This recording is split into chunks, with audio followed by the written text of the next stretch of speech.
What is going on, ERB sports fans? Welcome back to another video. In this video, I want to talk about the last edition of the Geoff Wilson Show podcast. It featured Teapot. They went for about an hour and 20 minutes, talked a lot of things in regards to sports card speculation, investing, quote unquote. I know there's a lot of comments right now in the sports card hobby community with regards to whether you can invest in sports cards or not.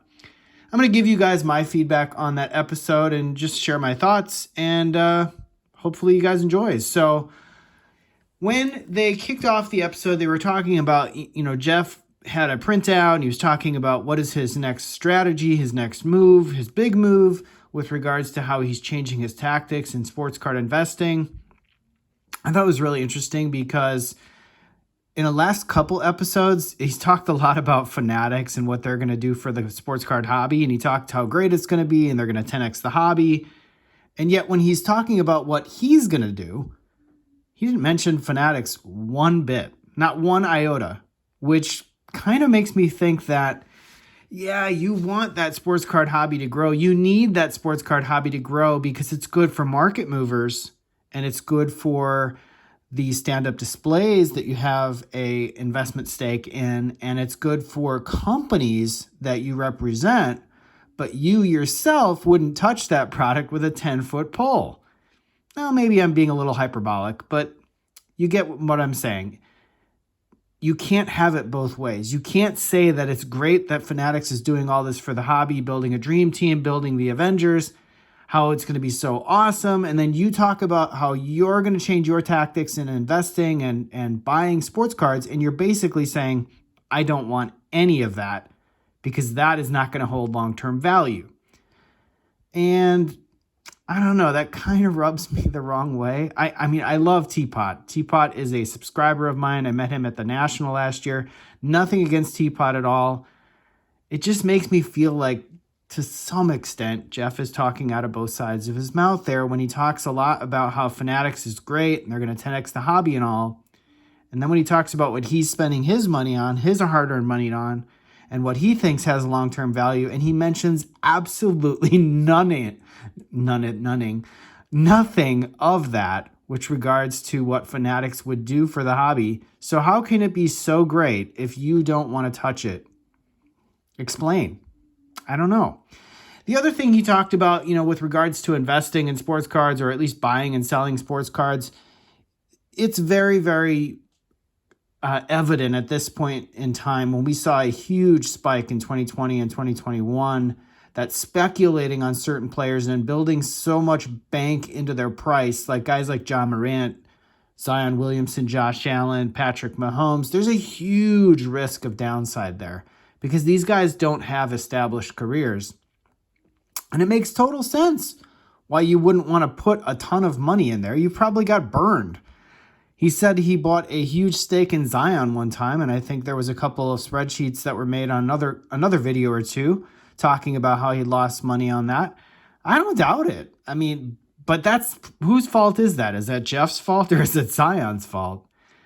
Probably, neither, I guess. I mean, be patient with these guys. The question that I would ask is, if guys like Luka Doncic, John Morant, Zion Williamson, Josh Allen, Patrick Mahomes come out of the box so hyped up, their prices don't continue to rise when they actually win Super Bowls because it's already built in up front. Teapot made a great podcast today talking about that very thing. And so it does make sense why Geoff would not want to spend a lot of money on that, because it doesn't have a lot of upside. But people continue to do it, and I just wonder why. I myself don't really buy anything with regards to new modern players that are hyped up because I know there's a ton of downside. Yeah, I bought a few, cards of Giannis Antetokounmpo, Steph Curry, De'Aaron Fox, and I'll explain De'Aaron Fox in a minute because that's another topic they touched on with regards to spec plays. But a lot of those guys that have, maybe a championship or two, or maybe a little bit of solid base underneath them, like guys like Steph Curry do, it limits your downside. So I would play in those spaces, but I would not touch John Morant with a 10-foot pole. I wouldn't touch Luka Doncic at this point unless everybody is off of them with regards to the pricing and it goes so low to where everybody feels like there's no way this team's ever going to win anything. He's just going to be a loser his whole career. Maybe not a loser, but you get the idea. He's going to be a perpetual playoff out, early exit, and people are not going to want to play in that space for very long. Now, I don't see anything wrong with what Geoff mentioned with regards to investing in GOATs or people, having a very, very tight checklist. And, I play a lot of DFS and, I can draw a parallel to that. When you play DFS and there's 10 games in an NBA slate, it's so hard to pick 8 players to put in your lineup who are the 8 players that you should put in the puzzle for that night, hoping you have a chance to win. So what do? You nix guys off the list. You immediately try to narrow that player pool down to a very, very short list. It makes it much easier to focus. It makes it much easier to be right. And it makes it a lot easier to have depth in a collection rather than spreading yourself out way too thin and putting all these bets in everybody and everybody chasing and saying, buy this guy, buy that guy. And you have a very, very short list with reasons why you're buying them. In the case of me, it was De'Aaron Fox, right? Like I said, I'll explain that in a little bit. But in that list that Geoff had, he talked a lot about guys that are either have already retired or are nearing retirement, guys that already have established careers. So here's where I'm going to connect the dots a little bit. I've got in front of me a Giannis Antetokounmpo 75th anniversary Prism PSA 10. Now, we pulled this out of a Target mega box. So the title of this video is A Festivus for the Rest of Us. We can't all buy GOATs. We can't all buy Babe Ruth cards, Lou Gehrig, Ty Cobb, Mickey Mantle. You get the idea. We can't all buy those guys because a lot of them are untouchable in terms of pricing. We can have a little bit of fun now and again. And yes, we got lucky on this one. But I don't see anything wrong with, if you have a limited budget for everybody else, if you want to grow the hobby, if Panini would put good products like this out once in a while with hits that are attainable at a reasonable price, give people a chance. It makes it fun. And I could have sold this card. Sure, I could have sold it for $400. $350 to $400 during the height of the season. Now it's probably dropped a little bit because they got bounced early in the playoffs, but his hype will ratchet up again. And eventually I think he'll have a chance at another MVP. But right now I'm just happy to say, I love Giannis. I love collecting Giannis. I like enjoying newer products and I didn't see anything wrong with it. I just got lucky, right? So when Geoff tells me his strategy or tells his audience his strategy, there's nothing wrong with the strategy he took. But there's also nothing wrong with taking a strategy like this, or maybe you buy singles. I don't have a couple singles on hand. Maybe you want to buy raw singles, buy those. Maybe you want to grade them. Maybe you want to, rip some lower end basketball. Do your thing. By all means, do your thing. Do what makes you happy. There is no right or wrong answer. If everybody did what Geoff did, then nobody would want anything else. And I'm not trying to say that he's wrong. Trust me on that. I'm trying to say that keep an open mind and have fun. Sports cards are supposed to be fun. When my wife pulled this and I looked at it and I thought, oh my God, that's a beautiful copy of that card. So cool. It means something. It was the first year that they won the championship. We are from Milwaukee. We pulled the 75th anniversary card of all things, not just a silver prism. So it was a pretty cool pull. And that made the mega box. Actually, I think I kept the box from where I got this, right? From Target. That made it meaningful. That made it fun. And I did more of that. We bought a raw Steph Curry copy at the National. According to Geoff, that would be a card that we should have no interest in because it's a later year produced card, 2017, 2018. It's a select die cut, maybe not low numbered. He mentioned LeBron and refractors.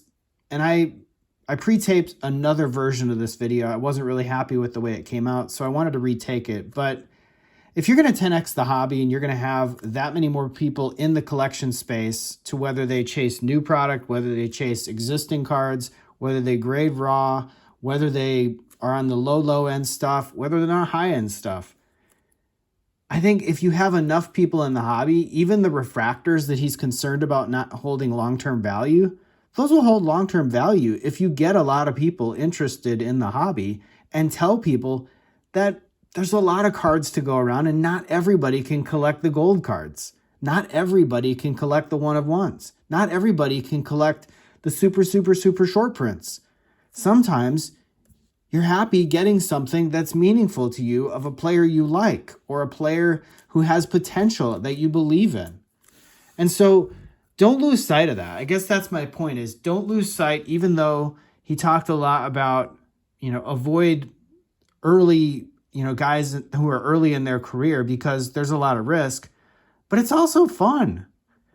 And we'll see what happens. Maybe I'll regret not selling this card, but for now, the card means something to me and I'm happy to keep it in the collection. So that's all I want to say about that. Moving along to my other topic about spec plays. As many of you guys know who watch my channel, ERB Sports, Eating, Ripping, and Betting, we got some eating contests coming up, so we'll cover those in another couple videos. Some pretty exciting things coming up. Really happy to share that with you guys, but we're not going to talk about that right now. Back to the topic at hand, De'Aaron Fox.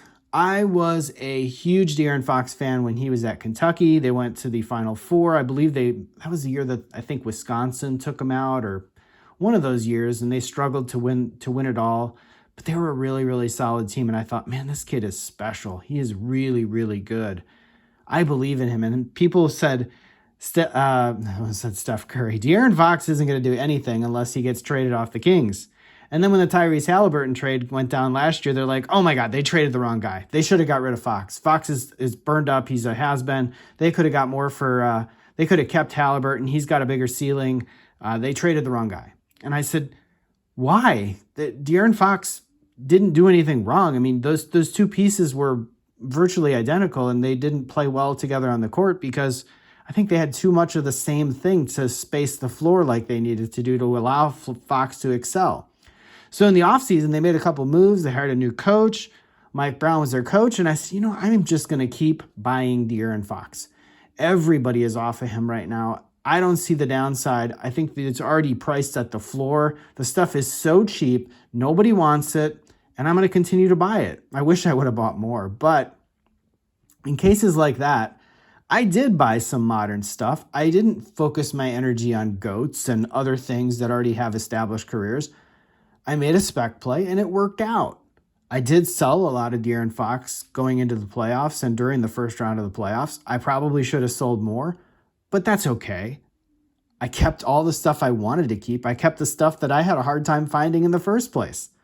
And I didn't want to find it again because I know how hard it is to find. And I thought, if I give this card up, yes, I might be able to buy it back, but I might never find it again, at least for another 6 months or a year, because there's only about 60 copies of the one purple prism that I really love in a PSA 10. There's really barely any of them anyway. So to me, that was cards that have meaning. That was cards that have purpose.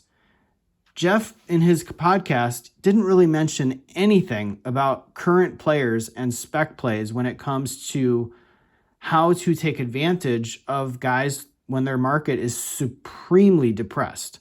So in the case of like John Morant here on these two boxes, or Luka Doncic, or even Cade Cunningham coming off an injury, it's possible that eventually the market just completely sours on these guys because eventually they move on to something else. They move on to the shiny new toy.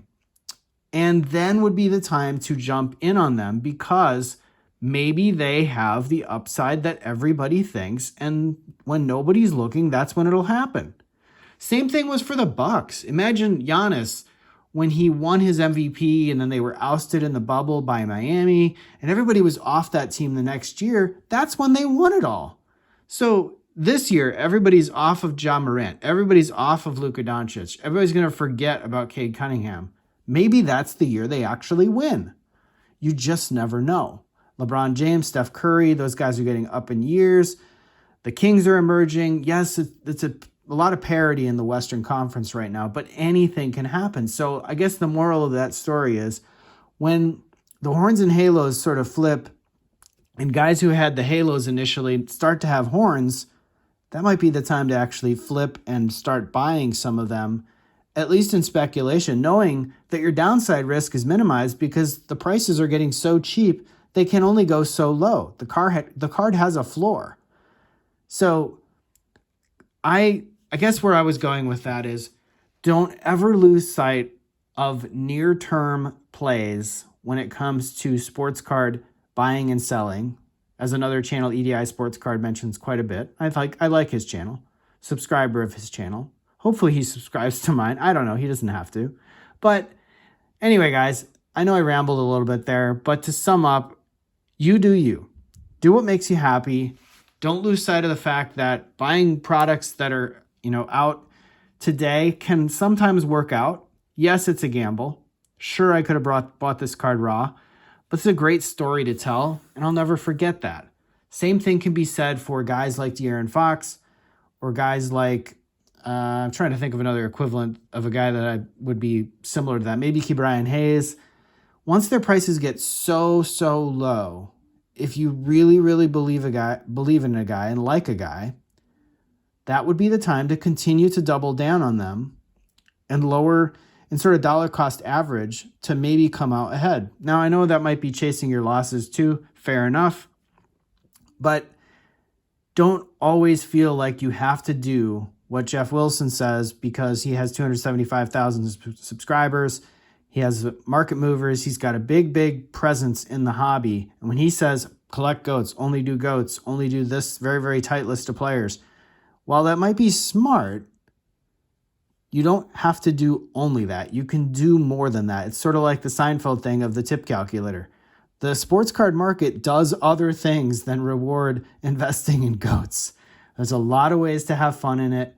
Have fun. You do you. Enjoy the hobby for what it is. And I'll leave it there. Thanks again for watching, and I'll see you in the next video.